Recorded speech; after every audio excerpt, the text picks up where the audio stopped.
থেকে রাজনৈতিক সরকার হবে। এই তিনটি ধাপে বাংলাদেশ এগিয়ে যাবে।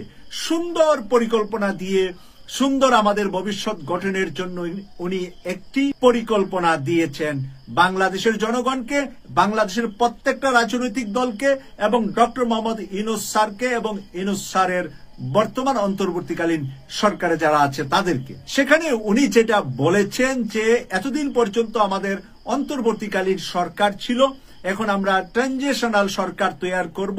বিএনপি, জামাত, হেফাজত, চরমুনাই এবং বিপি নূর সহ যতগুলা রাজনৈতিক দল 24-এর অভ্যুত্থানে ছিল, ছাত্র সমাজ ছিল, তারা সকলে মিলে আওয়ামী হাসিনার সাথে যারা ছিল তারা বাদ রেখে সবাইকে নিয়ে একটি ট্রানজিশনাল সরকার গঠন হবে। তার প্রধান থাকবে ডক্টর মোহাম্মদ ইউনূস আর তার উপপ্রধান থাকবে বিএনপির ভারপ্রাপ্ত চেয়ারম্যান জনাব তারেক রহমান। তারেক রহমানের নাম উনি সেখানে আলোচনা করেছেন।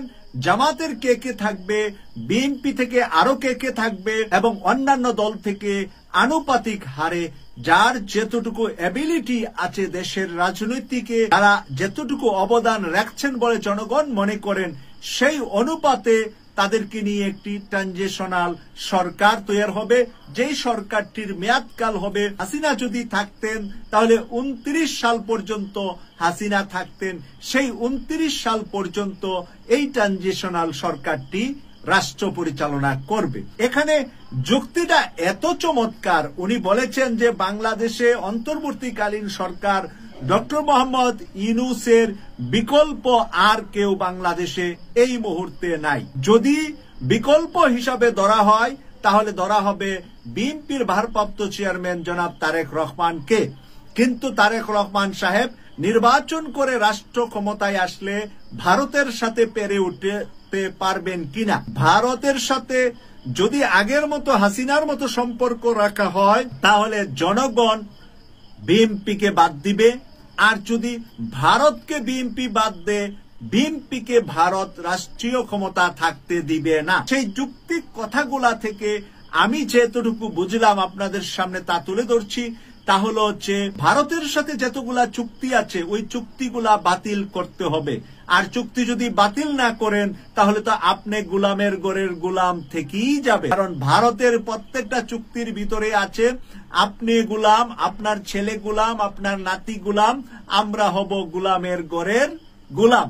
তো গোলামের ঘরের গোলাম থেকে বাংলাদেশের মানুষ বের হয়ে আসবে, আর বের হয়ে আসার জন্য যদি এই মুহূর্তে ডিপেন্ড করে বিএনপি, জামাত বা অন্য কোনো রাজনৈতিক দলের উপরে, তারা পেরে উঠতে পারবে না ভারতের সাথে।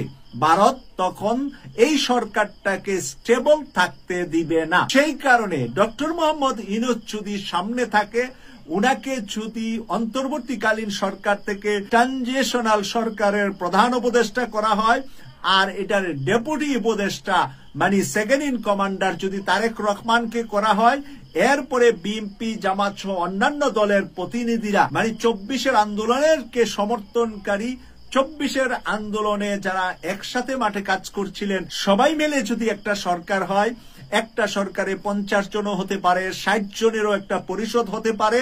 সেই পরিষদটা যদি হয়, আর এই পরিষদটা আগামী যদি 4 বছর 3.5 বছর যদি চলে, তাহলে এরই মাঝে ডক্টর মোহাম্মদ ইউনূসকে সামনে রেখে যত রিফর্ম করা দরকার আছে ভারতের সাথে সব রিফর্ম উনি শেষ করে ফেলবে। এতে করে পরবর্তীতে বিএনপি ক্ষমতায় আসুক আর জামাত ক্ষমতায় আসুক, তাদেরকে আর ভারতের সাথে ওই শক্ত মোকাবেলা করা লাগবে না। দর্শক, চমৎকার আইডিয়া উনি দিয়েছেন এবং এইটা বলেছেন যে তারেক রহমান একজন দলীয় প্রধান হিসাবে আমরা চিনি, কোন সময় উনি সরকার প্রধান হন নাই। হঠাৎ করে সরকার প্রধান হয়ে হয়তো বিএনপির জনবল বেশি, সমর্থক বেশি, কর্মী বেশি, ভোটার বেশি, তারা ভোট পেয়ে সরকার গঠন করবে, কিন্তু সরকার পরিচালনার অভিজ্ঞতা তারেক রহমান সহ মধ্য বয়সের বিএনপি নেতাদের নাই। এখন যারা বৃদ্ধ বয়সের অনেকে মারা গিয়েছেন, আর যারা বৃদ্ধ আছেন তাদেরকে দিয়ে রাষ্ট্র পরিচালনা করার মতো বয়সও তাদের নাই। তাহলে তারেক রহমানের বয়স বা তারেক রহমানের চাইতে কম বয়সের যারা বিএনপি আছে তারুণ্য যাদের ভিতরে আছে তাদেরকে নিয়ে যদি তারেক রহমান রাষ্ট্র ভালো চালাতে হলে তারেক রহমান সাহেবকে তো রাষ্ট্র চালানো শিখতে হবে। শিখার জন্য শিক্ষক হিসাবে ডক্টর মোহাম্মদ ইউনূসকে সামনে রাখলে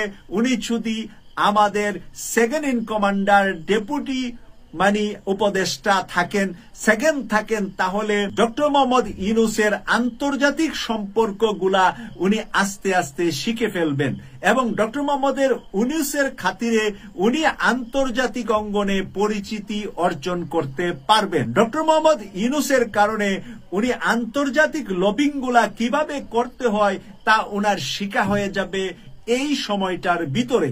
প্রিয় দর্শক, আমি মনে করি পিনাকি ভট্টাচার্যকে আমি শুরুতে শুধু সেলুট দেই নাই, উনার যোগ্যতাকে আমি সেলুট দিলাম। পাশাপাশি বিএনপির তারেক রহমানের ভবিষ্যতের জন্য উনি যে পরামর্শ দিয়েছে, আমি যদি তারেক রহমান হতাম তাহলে পিনাকিকে ফোন দিয়ে ধন্যবাদ জানাতাম। আমি তো তারেক রহমান নয়, তাই আমি পিনাকিকে ফোন দিয়ে ধন্যবাদ জানানোর প্রয়োজনীয়তা নাই।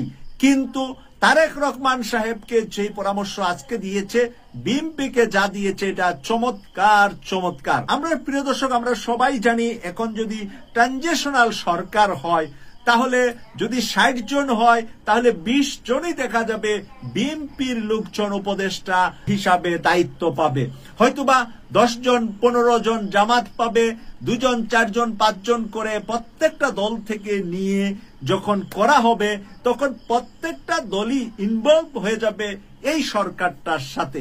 আলেম উলামা হেফাজত যেই জায়গার যোগ্য তাকে সেই জায়গার জন্যই নেওয়া যাবে। যোগ্যতা না থাকলে দল থাকলেও হবে না, বা তার কোন রাজনৈতিক পরিচয় আছে কিন্তু বাংলাদেশের অন্তর্বর্তীকালীন সরকার থেকে ট্রানজিশনাল সরকারের পরিচালনার জন্য যোগ্য যারা, তাদেরকে অ্যাড করার কথা এখানে পিনাকি বলেছে। এবং ডাক্তার পিনাকি ভট্টাচার্য এই কথাটাও বলেছেন যে তারেক রহমান এখনো আন্তর্জাতিক অঙ্গনে কোনো ভালো সাপোর্ট উনি পাচ্ছেন না। তারেক রহমান সাহেবকে নিয়ে আওয়ামী লীগের সময় যে খারাপ প্রপাগান্ডা গুলা করা হয়েছিল, সেই প্রপাগান্ডা থেকে এখনো তারেক রহমান সকলের কাছে ক্লিয়ার না যে উনি একজন সৎ, বা উনি একজন দেশের মঙ্গল হবে, দেশের মানুষ শান্তিতে থাকবে। সেই জিনিসটা, কনফিডেন্সটা আন্তর্জাতিক অঙ্গনে তারেক রহমানের উপরে নাই। না থাকার কারণেই কিন্তু তারেক রহমান হাসিনা পালিয়ে যাওয়ার 8 মাস পরেও এখনো উনি লন্ডনে আছেন, এখনো বাংলাদেশে যাচ্ছেন না। কথাটাও এখানে কিন্তু প্রাসঙ্গিক সত্য হিসাবেই আমরা ধরে নিচ্ছি। কারণ যদি হাসিনা পালিয়ে যাওয়ার পরদিন তারেক রহমান সাহেব দেশে চলে যেতেন, উনাকে বাংলাদেশের কোনো কারাগারে রাখা যেত বলে আমি মনে করি না। কারণ উনার যেত লক্ষ কোটি নেতা কর্মী, তারা জেলখানার একটা থুতু দিলে জেলখানা একটা সাগর হয়ে যাবে। তাই উনাকে কোনো জেলে কোনো সরকারি রাখতেন না। তারপরেও কেন তারেক রহমান সাহেব বাংলাদেশে গেলেন না? আজকে 8 মাস যাবৎ সময় অতিবাহিত হচ্ছে।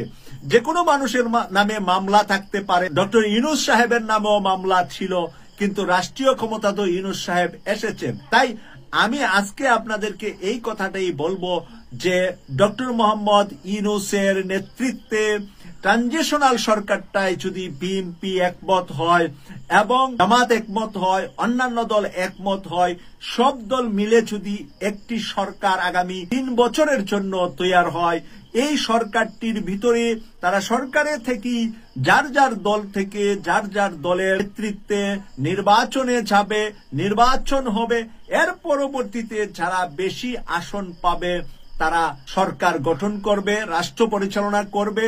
আমরা মনে করি যে আওয়ামী লীগের বিচার এবং জাতীয় পার্টির বিচার এবং বাংলাদেশে যত টাকা পয়সা লুটপাট হয়েছে সেগুলা ফেরত আনার জন্য সবচাইতে উত্তম পলিসি হবে এটাই, যে আমরা যে সরকারটা চেয়েছিলাম 5 তারিখের পরে, যেটা পাই নাই, 8 মাস আমাদের বিলম্ব হয়ে গেছে। এই বিলম্বের পরেও যদি এই সরকারটার ভিতরে যদি ডাক্তার পিনাকি ভট্টাচার্যের মতন লোক, সাংবাদিক ইলিয়াস